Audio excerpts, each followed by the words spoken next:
Hello and welcome. I'm Leigh-Ann Gerrans and you're watching W News Extra, broadcasting live from the Arabiya headquarters. These are our top stories. The Saudi Crown Prince Mohammed bin Salman welcomes President Donald Trump to Saudi Arabia as he pledges $600 billion of investment to the United States. Meanwhile, U.S. Secretary of State Marco Rubio and Special Envoy Steve Witkoff and Keith Kellogg will travel to Istanbul to attend peace talks between Russia and Ukraine. And Kim Kardashian gives evidence in Paris, facing the 10 men accused of robbing her at gunpoint in 2016.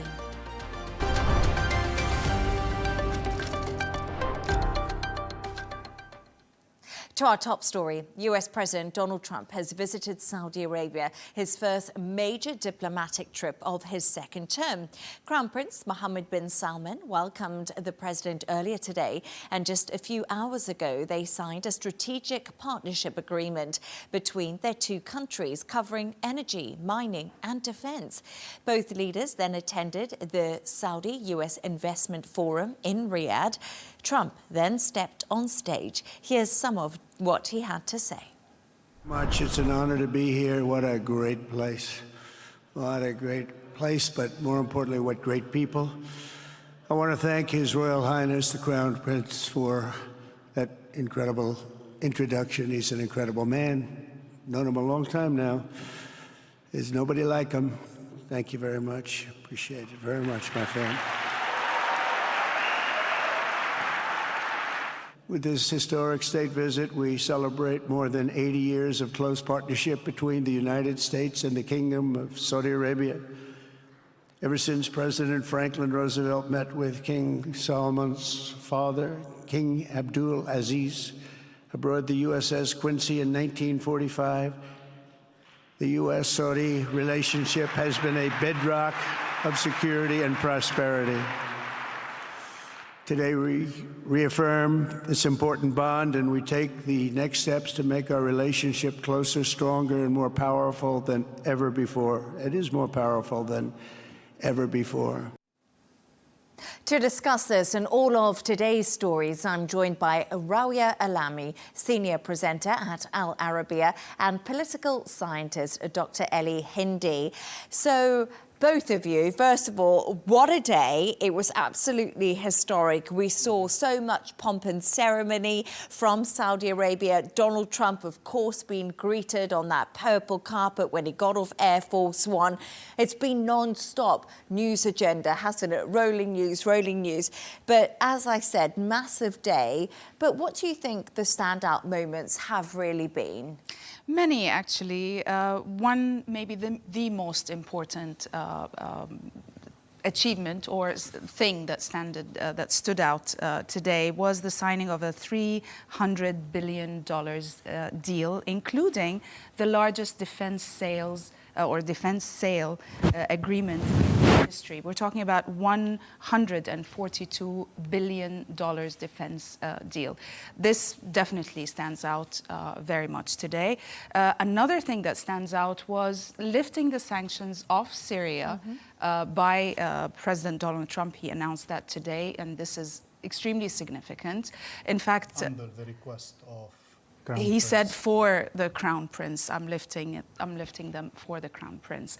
In fact, actually, one thing that really caught my ear as President Trump was talking, he said, what wouldn't I do for the Crown Prince? And this is really, it reflects the strength of the relations between the US and Saudi Arabia, and between, personally, Trump and Crown Prince Mohammed bin Salman. There's also the language of Trump, because he spoke about Iran. His language is a bit softer than usual. He talked about extending an olive branch, yet at the same time he warned and threatened that if this olive branch is going to be rejected, then there will be consequences. And he was talking about more sanctions, of course. As far as the reception is concerned, the Saudi reception of President Trump and all of his team, I mean, it was just amazing. A true reflection of Arab generosity. Dr. Elie, your thoughts? Yeah, I think this visit has really, and also the way Trump spoke and what happened, I think it elevated that partnership to a whole different dimension. Even Trump said in his speech that this is maybe the strongest partnership that the US has in the world, even though people might think traditionally of other partners. I don't know if he's meaning Israel, he's meaning Western Europe. In both cases, he's putting Saudi Arabia at an even more elevated partnership, which is really exceptional. And when we look at things, we see also that it is a mutually extremely beneficial relationship. And also both parties have influence and leverage over each other, and it's proving to be very fruitful for both of them. Yeah. If I may add one thing, especially when it comes to lifting the sanctions on Syria for the Crown Prince, as President Trump said, I mean, this is a true testimony to the leverage, the kind of leverage that the Crown Prince and Saudi Arabia has. And it's very befitting to the leader of the Arab world, to their role in also brokering deals, solving problems and crises in the region, and to be basically leading other Arab countries. But it's not just in the region, Dr. Elie. It's also, we've seen Saudi Arabia really become at the forefront of diplomacy, even if we looked at the talks between the US and Russia back in February. Definitely. Again, we're putting, or Saudi Arabia has put itself, and this visit has put Saudi Arabia on an international level as a leader of the world. He mentioned Riyadh as the capital of the world's economy. He mentioned the Middle East as the next, region of prosperity and modernity, and this is all led by Saudi Arabia. Diplomatically, we've seen and we've spoken in previous episodes about the special diplomatic role that Saudi Arabia is playing. Trump saluted that, and he said, if we get to a deal with Ukraine and Russia, we will make sure to give tribute and to salute the effort that it all started here in Saudi Arabia. So really, Saudi Arabia is moving from a regional power to becoming a major international player on all levels: diplomacy, politics, military, and economy. And maybe out of this visit also, we might see Saudi Arabia to become a nuclear country, with the whole talk about the nuclear deal of peaceful solution, peaceful use of nuclear power also could be on the table tomorrow. We will see what that will come up with. And we shouldn't also forget the investments that the Saudi Arabia is doing in the AI and technology sector. Well, we saw Elon Musk there and saw Sam Altman. Exactly. There was just the biggest, tech bros, if you want to call them, in America were alongside Donald Trump today. Absolutely, absolutely. And I think part of the agreements that have been signed and are yet to be signed are exclusively to this sector, the AI and technology sector. And I think that's going to also give Saudi Arabia a huge push in that field, in that domain, not just regionally, possibly even globally. Something else that caught my eye or my ear in the speech in that sense is the way he addressed the huge development that happened in Saudi Arabia, and how he compared his visit 8 years ago to Saudi Arabia, to Riyadh today, and how he praised all of that. But specifically, something that was very interesting for me, it was a clear condemnation to interventionism that previous American administration have used in the region, telling leaders in the region what should they do, how should they do it, when should they do it. And Trump is really getting back on that to say, you know better, and you did better, and you did it your own way. You did it the Arabian way, which proved to be the best way possible. You did not depart with your culture and tradition. You embraced them and you transformed them, and you are where you are today. And this, I think, is a huge thing to say about how Saudi Arabia is transforming, while remaining really true to its own tradition and culture. And this is something that the whole world can learn from, and not only countries in the region. Definitely. And actually, we'll just stay on the AI topic, because earlier I spoke to Al Arabiya senior correspondent and presenter Karina Kamel, who told me that AI and technology were front and center today. Take a listen. Undoubtedly, the tech sector and AI is absolutely front and center in what has been announced today. And in order to understand a lot of the agreements that have been reached today, we also have to point out to our viewers that Saudi Arabia announced yesterday the creation of a new company called Humane that will be under the auspices of Saudi Arabia's Sovereign Wealth Fund, the Public Investment Fund, or PIF, which will run this company Humane, which will essentially be a linchpin of Saudi Arabia's national artificial intelligence strategy. There we are. So she speaks about Humane. This is a Saudi company and it will be looking at AI. And I just think it's so interesting because Vision 2030 is so much in the mind's eye. I wonder, you know, how we're going to see these relationships work and benefit Saudi in diversifying away from the traditional likes of oil in the future.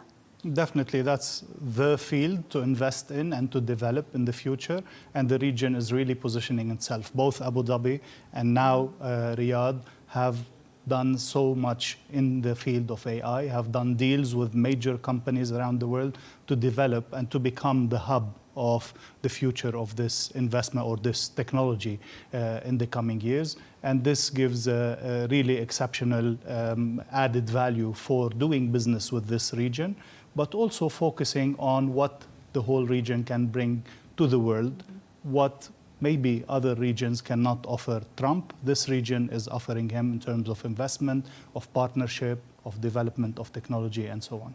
Absolutely. And just one thing, they're all at a state dinner tonight, and it's going to be lavish, I'm sure. I wonder what's on the menu. Just any quick thoughts? What do you think? Everything because you might Trump imagine. loves McDonald's, but I wonder if he'll have like a lovely traditional meal. What do you think? I'm sure there will be traditional dishes on the menu. I mean, the Saudis are known for their generosity. Arabs generally are. And I think whether it be on the menu, whatever is on the table, the entire thing is going to be a true reflection of Saudi culture, Saudi generosity, and ability to, you know, entertain guests as well. Yeah, absolutely. But I also want to move back more to the serious stuff, not about the dinners. But earlier tonight, Republican strategist Adolfo Franco talked about the military alliance between the US and Saudi Arabia. I know Dr. Elie and Rawiya have mentioned it before, but let's just take a listen to what he had to say to me a bit earlier.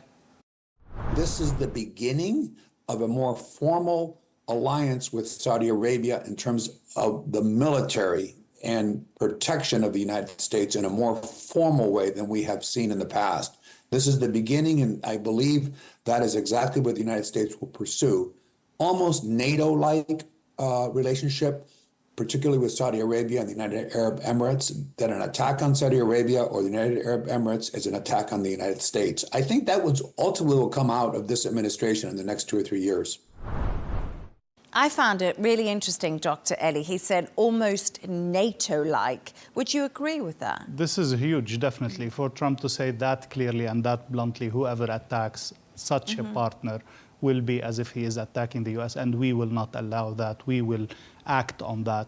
This is really putting Saudi Arabia at the level of NATO, which, of course, the members of the NATO share a common defense policy among them. And this, I think, will be raising real eyebrows in Israel. We've seen in the past 2 weeks something shifting. We've seen the US deal with the Houthis without asking Israel and actually leaving Israel out of that discussion. We've seen the Americans discuss even with Hamas the release of the American hostage without putting Israel into that discussion. And now we're seeing elevating Saudi Arabia to such a high level of partnership that could possibly be compared to the traditional historical strategic and military alliance that the US had with Israel. So is something shifting permanently? Is it just teasing in politics? Definitely, we have to wait and see. But I think Saudi Arabia is presenting itself as a key partner and a key ally for the US in the region. Once again, that could give the US in terms of economy and security and all things, maybe what Israel cannot even give it. Definitely, the Israelis are very, very worried. I mean, if you read their newspapers, all the articles, the reports talk about what critics call sidelining Israel completely in this new arrangement of Middle East politics by President Trump. And they're really worried that there will be a deal with Iran that, not in their interests. But I think also probably President Trump's, what he said today about, that anybody who attacks Saudi Arabia, they have to face the US as well, is also a message for Iran. Even though, as I said before, his words or his language that he used talking about Iran is a bit lighter, less sort of aggressive, but at the same time, he did threaten that they will, more sanctions will be, they will have to face much stronger sanctions that possibly their oil exports would become absolutely zero. So I think also what he said about Saudi Arabia also is a message to Iran. But even that is in contradiction with the Netanyahu proposition. So Trump is not even threatening with war or military attack as he was a few weeks before.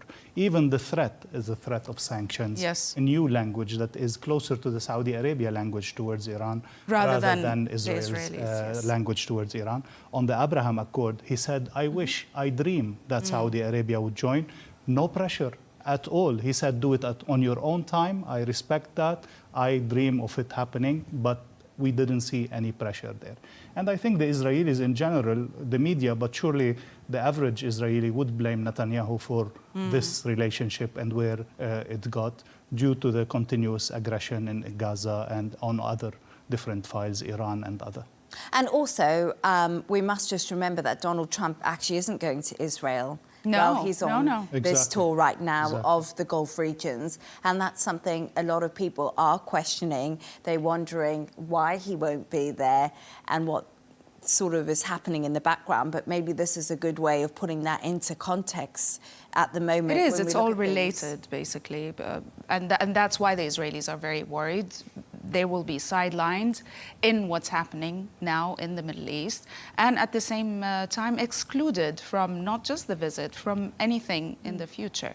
As Dr. Elie said, we don't know if this is temporary or this is a new policy by President Trump. We are yet to see events unfold.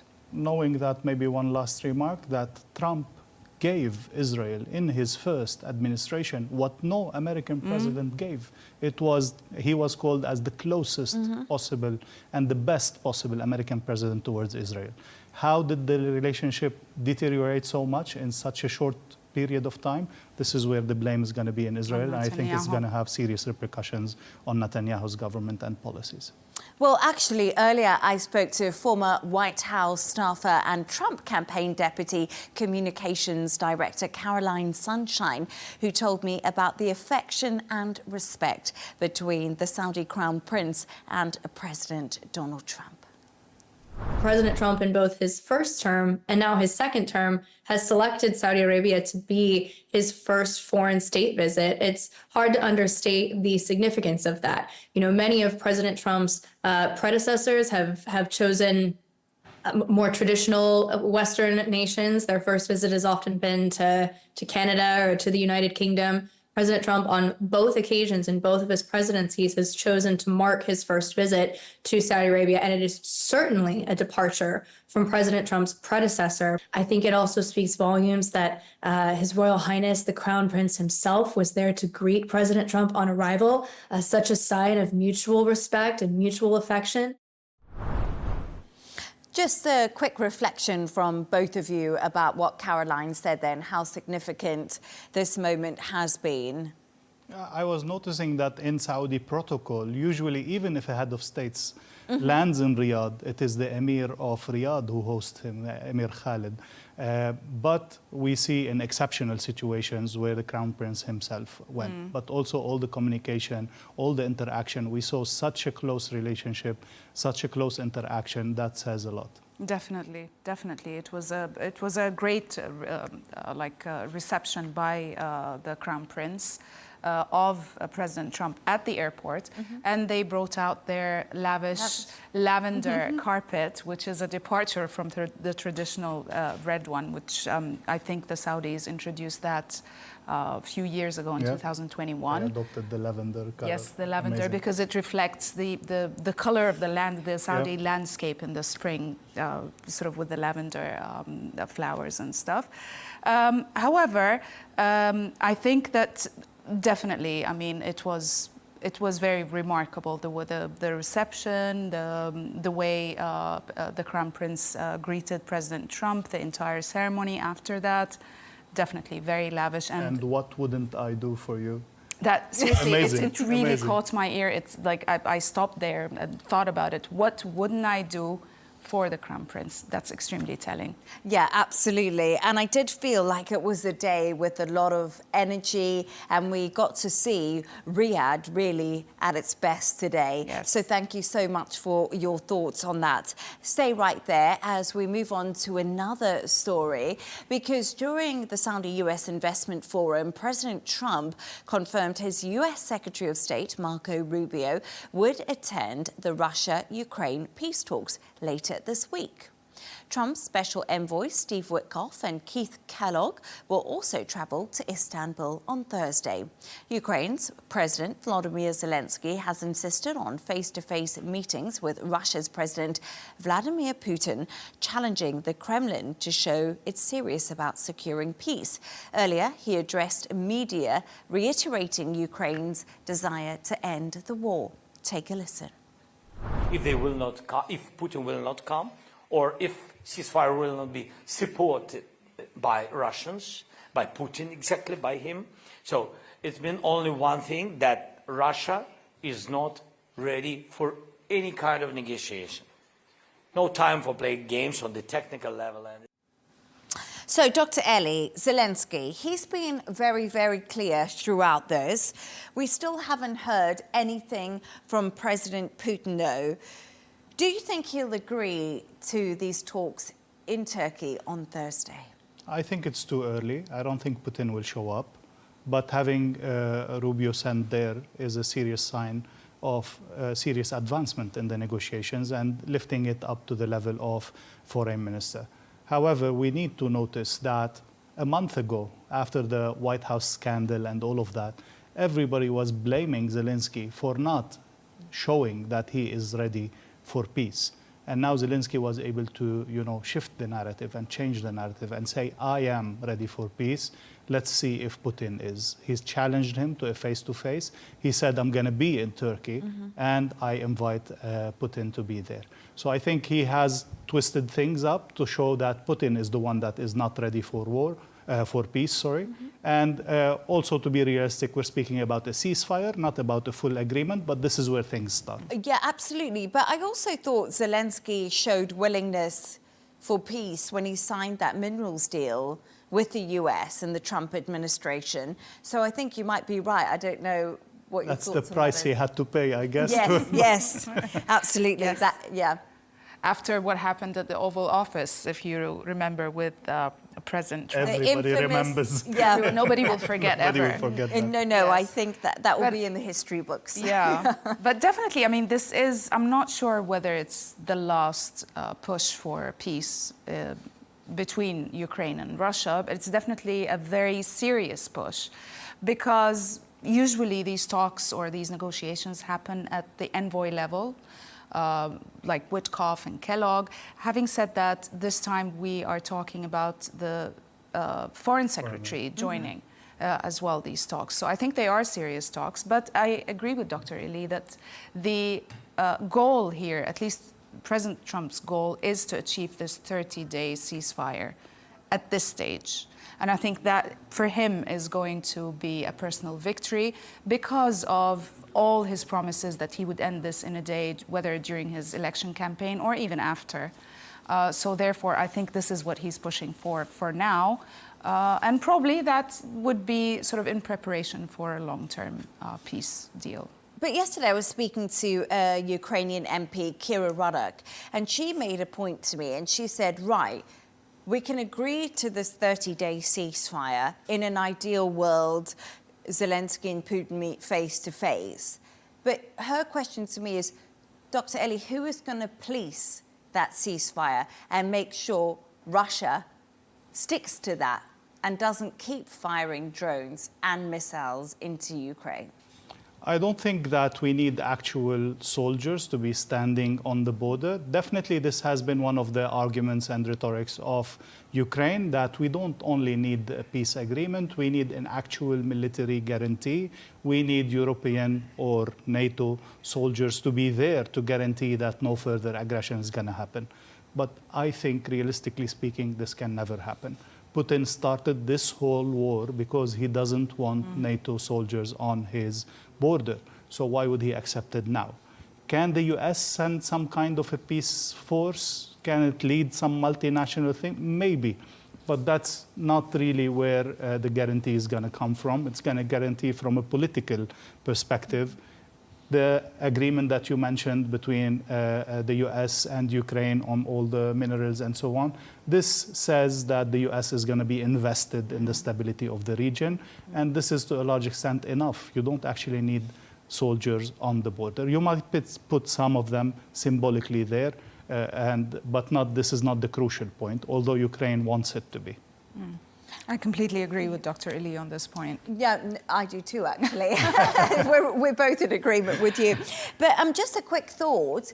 If Putin comes out tomorrow and he agrees to go to Turkey and have these face-to-face talks with Zelensky, do you think that will be a game changer for Donald Trump and we could actually see him go? Definitely. I think definitely. If come Thursday, first of all, we don't know what's going to happen. In today's world, anything can change overnight. Yes. So we might, well, we're waiting for the announcement by the Russians who is going to be participating in these talks, these direct talks in Turkey on Thursday morning. So possibly come Thursday morning, we'll hear that Putin's going to be there, then definitely I think President Trump will I would say join. the other way around. We have to put ourselves in Putin's shoes and think of himself as a leader of the world, as one of two leaders of the world, who is not really interested in meeting Zelensky. That's a detail for him. If he's going to make a deal, he's going to make a deal with Trump. So if So Trump if goes... Trump shows interest, if the talks are at that level, then both leaders will show up and the deal would be about Ukraine, but between Trump and Putin, rather than between Putin and Zelensky. Yes, there's probably sort of behind-the-scenes talks, obviously between the Russians and the Americans. So yes, possibly. And in Saudi Arabia, it was Russia and the US that met, without the even Ukraine Ukrainians being or there. the Europeans at the and that time. caused a little bit of a stir with Zelensky. But great to get your thoughts on that. I was just thinking, gosh, Thursday, we'll have to just wait to see what happens. I feel like anything could happen at this stage. But we're actually going to move on to another story that has been making headlines today. And it's a slightly different one. It's about the showbiz world. Kim Kardashian has appeared in court in Paris today, giving evidence in a burglary which took place in the French capital almost 9 years ago. Taking the stand, the international reality TV star said she thought she was going to die that night. Rawiya, let's start with you. Bring us up to speed. What else has Kim Kardashian said in court today? And remind us who is actually on trial. Well, we are talking about in a slightly different shift from World War Yes, III I know. to Kardashians and their Kardashians. concerns. Well, she was traumatized. She was traumatized. Yes, I did, you know. Well, Donald Trump had a reality show one day. You know, he loves the showbiz world. So you never know if she's going to run for president anytime soon. You know what? Kanye West Yes, was running, right? Kanye West ran, actually. Yes. He did There you run. go. He was the one who encouraged Donald Trump to run for president. Do you remember that? There's a whole lot of history there. But let's move on to exactly what went down in Well, we're Paris. talking about 12 robbers, and this robbery happened 9 years ago. Now, I don't understand why the court hearing and the trial is happening 9 years later, even though a lot of the robbers were arrested maximum a year later in 2017. Now, they are 12 robbers. They are called in French media grandpa robbers because of their age. We're talking about men who are in their 60s late 60s and their 70s. And apparently there was a lot of hiccups during the heist. I think CC cameras caught one of the robbers on sort of leaving the crime scene on a bicycle. Just basically riding through. Well, at least he was and he saving dropped the the bag. planet. Yeah. He dropped the bag with all the jewelry, and he dropped one of the necklaces as well, which was found later. So there's a lot of details surrounding this, but to me, I really don't understand why is it 9 years after? Why is it taking that long to sort of, trial these people and sentence them? I think it is partially due to the French judicial system and how many levels it needs to go through before it reaches the court. But definitely 9 years is too much in whichever standards, especially that things became clear in the first year, as Rawiya was saying. And it seems that necklace that fell by mistake from the bike is the only piece that was recovered. All other pieces have disappeared, even the big ring that was there. The engagement ring of Kanye West. So they managed to sell it off quite quickly. They did. I mean, the authorities seem to think that they broke them down and then sold them separately, like in terms of different stones and stuff. But we're talking about jewelry worth $10 million that were stolen. Now, Kim Kardashian talked about, the trauma, went through the different sort of, events of that night and how scared she was and how that truly that event changed, or that robbery changed her life and her view of her security. And she must have, employed more people back in LA or wherever she travels after that incident in terms of security. But yeah, we are waiting to I think there was a huge debate back then, and now it's gaining momentum again. Were these grandpas lured into it's almost like a Hollywood movie. By how much she bragged about the ring, how much, obviously she showed where she was staying, although that hotel, as you were telling me, that is very interesting. Is a very exclusive hotel. Very exclusive hotel where she stayed in Paris. Not anybody can just book a room there. I think the cheapest room is $1,700, something like this. And you need to be recommended by someone else. You need to be an extremely high-profile celebrity, extremely wealthy, and it's a very small sort of hotel, and not a lot of people know about it, yet these robbers knew about it. So the poor guys were tempted. Because of social media.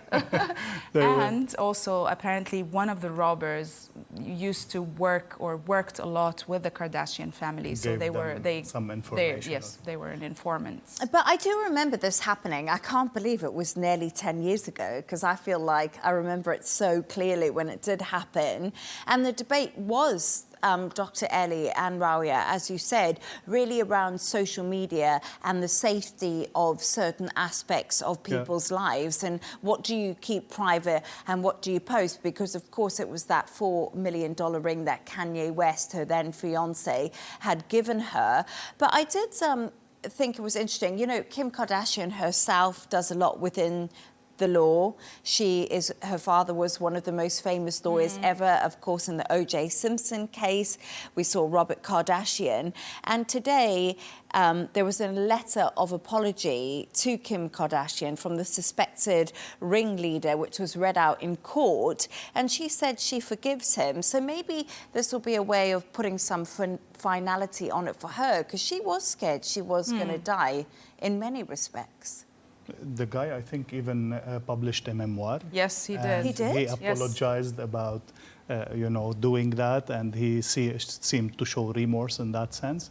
But again, for me, it's very debatable on how stars use the social media and how double-edged sword is that, bringing them into their private life and so on. And putting themselves in danger by letting everybody know their whereabouts, where they're going, where they're traveling, where they're staying, and this is, I suppose, what happens. But, just to put it in context of the other conversations we're having today, I can see Dr. Elie smiling there. 500 journalists pitched up. This is a massive story. We can't forget how globally... It's Kim Kardashian. It's Kim Kardashian. Of course, everybody is going to be interested. And fascinated to see her in court testifying. Her mother, Chris, was with her. Yes. You know, I feel like even though we look back on it, we must remember sort of the gravitas that she has and also the influence she has on so many people. Definitely, you know, I agree. When it is news, the news needs to cover it. I understand that. And stars and how stars live their life and their influence on people, as you mentioned, has been such a big part of our life, of our youth, of our media altogether. So I fully understand how important that and why would it bring 500 journalists from different media outlets to that courtroom. Yes, definitely. I mean, a name like Kim Kardashian is bound to attract attention no matter what she does. And if we're talking about a trial for robbers that actually, you know, tied her up and put tape on her mouth and traumatized her, even if 10 years ago or 9 years ago, then it's definitely going to call. I have a catch, confession. you know, people's attention. I've never ever missed an episode of Keeping Up with the Kardashians Seriously? when it was on. Honestly. So you've watched the entire thing? I've watched it all. I absolutely have bought into the brand Kardashian. But right now, moving away from that, we're going to go to, and finally, we've reached that point in the show where Rawiya and Dr. Elie, you've come up with a couple of quirky stories of the day. And Rawiya, I absolutely love yours because it's about capybaras. Yes. I love capybaras, and 3 of them have escaped. Yes, 3 of them have escaped from a Chinese zoo, and they are named. They have names like Du Bao and Bazong, and also Dudu or Dadao. I can't pronounce it. You know what? I'm just thinking. I'm glad you're saying them because I'm not sure Chinese names. Assume, Yes, yeah. The 3 of them escaped. 2 of them were caught, but the last one was still at large, basically. But I chose this story because it was really funny, the posts that the zoo did to the public announcing or talking about this incident. Because, and let me just read this.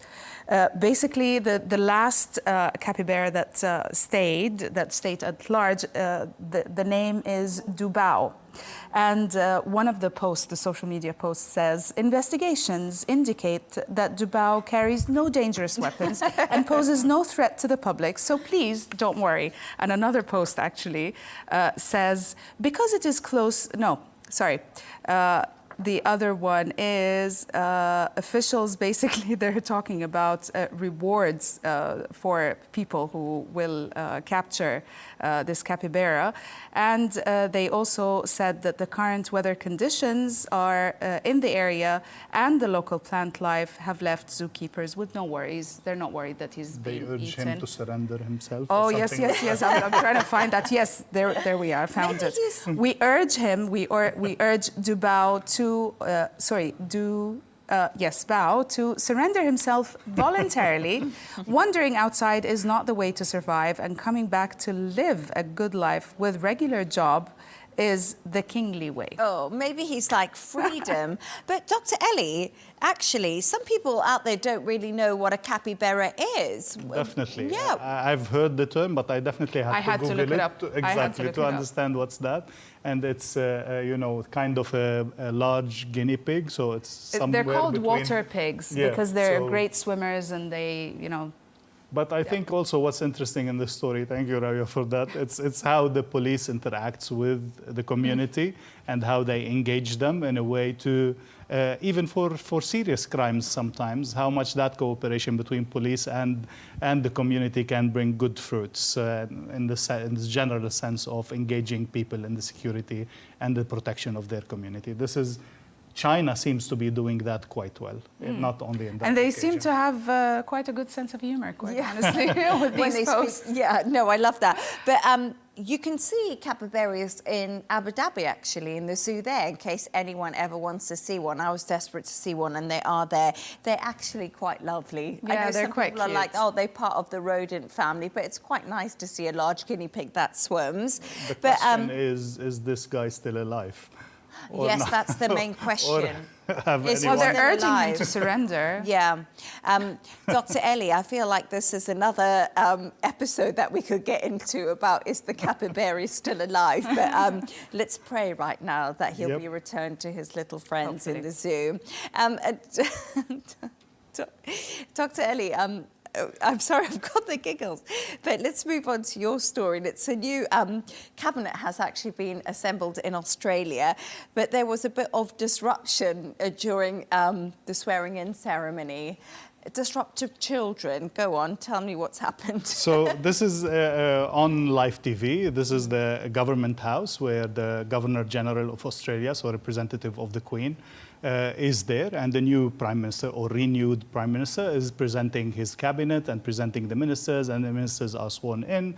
However, that speech was interrupted by a footy ball coming into the room, and then the kids showing up from behind the doors where they were actually playing, and then they were invited to come in.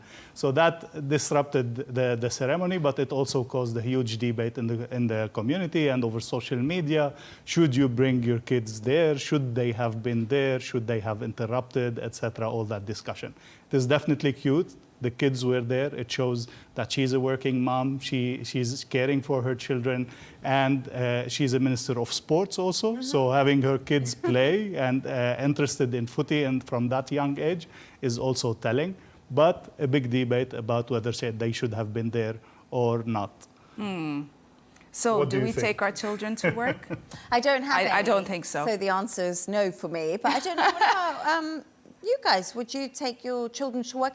Because you remember, we've seen it quite a bit happen because Elon Musk took his son, you remember, to Donald To the Trump. Oval Office, actually. And he was picking his That nose was a and fiasco. wiping it on the That table. was a fiasco. But I must say something, I absolutely loved it. I did think it was absolutely, I thought it was brilliant. He looked so bored, but Donald Trump embraced him, and it seemed to put a human spin on Donald Trump, actually, in many ways. I think that's the thing that possibly, especially when we're talking about, you know, politicians or people, you know, in working in government, it is quite good generally. I mean, there will be, for the image, there will be, you know, a criticism about why would you bring your children to work, especially if it's government work, and that would be disruptive. But at the same time, for your image, it's great because, especially I think in the Australian ladies' case, it does show that human side, that sort of motherly side, and it is. I think it scores well with the public. I have taken my kids to work before, when they were younger, of course. How did now that they go? take me to their work.